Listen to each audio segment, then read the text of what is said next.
To use our new tool, My Collection, first access some of the available content.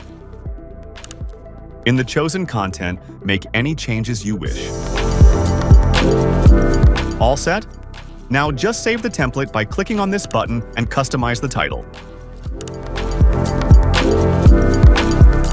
Once the template has been saved, return to the home screen. Now click on My Collection.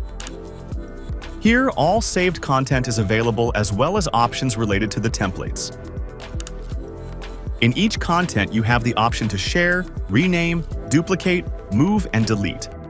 If you choose the share option, you can enter the email addresses of users from your institution, and they will have access to your personalized template.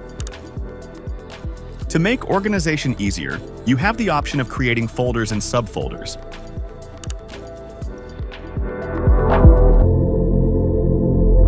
To move content to a folder, select the Move option.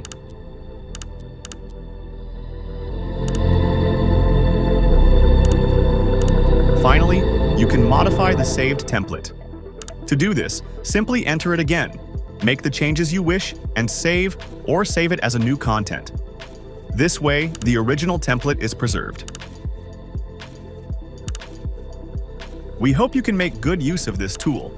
See you next time around.